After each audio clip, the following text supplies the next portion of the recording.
नमस्कार, मैं हूं आपका दोस्त बीरू चौहान। दोस्तों, आप उत्तर प्रदेश त्रिस्तरीय पंचायत चुनाव को लेकर जब भी कोई जानकारी प्राप्त करने YouTube पर जाते हैं तो वहां पर व्यूज पाने के लिए या गलत तरीके से इनकम करने के लिए बहुत सारे फर्जी कंटेंट आपके सामने होते हैं और आप बहुत जागरूक होते हुए भी, बल्कि वो खबर पूरी तरह से फर्जी है ये जानते हुए भी कुछ तथ्यों को जानने के लिए आप उस वीडियो को देखते हैं। ये बात केवल आपके साथ नहीं होता बल्कि मेरे साथ भी है। मैं भी कभी कभार ये जानते हुए कि खबर फर्जी है उसे देख ही लेता हूं। तो चलिए दोस्तों, मैं आज आपको बताता हूं कि क्या है उत्तर प्रदेश में होने वाले त्रिस्तरीय पंचायत चुनाव की तारीखों की संभावनाएं।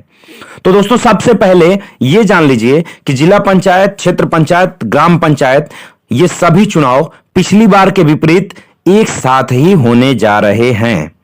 अब पिछले तीन चुनाव की परिस्थितियों पर नजर डालते हैं तो 2015 में मतदाता सूचियों के पुनरीक्षण का कार्य 1 जून से शुरू होकर 31 अगस्त तक चले थे, यानी 3 महीने टोटल।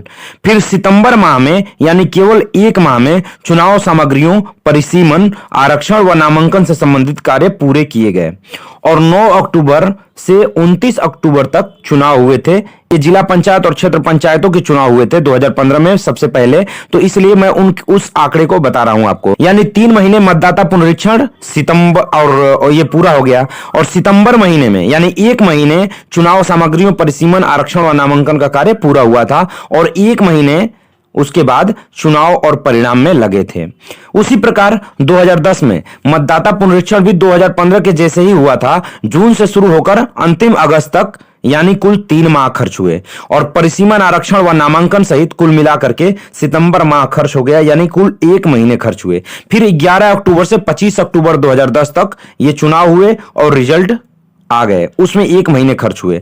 अब देखिए 2005 में भी इसी प्रकार चुनाव हुए थे और पंचायत चुनाव उसमें 2 बार, उसमें भी 2015 के जैसे ही उसमें भी 2 बार में हुए थे। एक बार जिला पंचायत, क्षेत्र पंचायत और उसके बाद ग्राम पंचायत का अलग हुआ था, लेकिन आंकड़ों के तारीखों और सेटलमेंट इन्हीं आधार पर था। तो आप समझ सकते हैं अब कि 2020 का यह पंचायत चुनाव 3 महीने मतदाता पुनरीक्षण में लगेगा, यानी 1 अक्टूबर से शुरू होकर के और दिसंबर के अंत तक ये 3 महीने लगे। फिर 1 महीने का जो पुराने चुनावों में, पहले चुनाव जो हुए थे उनमें जो 1 महीने लगते थे, उसके मतदाता पुनरीक्षण के बाद उसमें 1 महीने लगते थे सामग्रियों, परिसीमन, आरक्षण और नामांकन से संबंधित कार्यों में, और ठीक उसके अगले ही महीने में चुनाव होते थे। तो इस तरह से आप पूरी तरह से संभावना को समझ गए होंगे कि दिसंबर तक वोटर लिस्ट का कार्य पूरा होगा, यानी 1 अक्टूबर से शुरू होकर के दिसंबर तक 3 महीने, और उसके बाद 1 महीने यानी जनवरी में चुनाव सामग्रियों से, परिसीमन से लेकर के, परिसीमन तो इस बार अब होना नहीं है, आरक्षण से लेकर के नामांकन कार्य तक जनवरी अंत तक हो सकते हैं। और उसके बाद 1 महीने जो होंगे वो चुनाव और परिणाम के होंगे, वो होंगे फरवरी में, क्योंकि अब 2020 में चुनाव होना असंभव है, 2021 में ही चुनाव होंगे।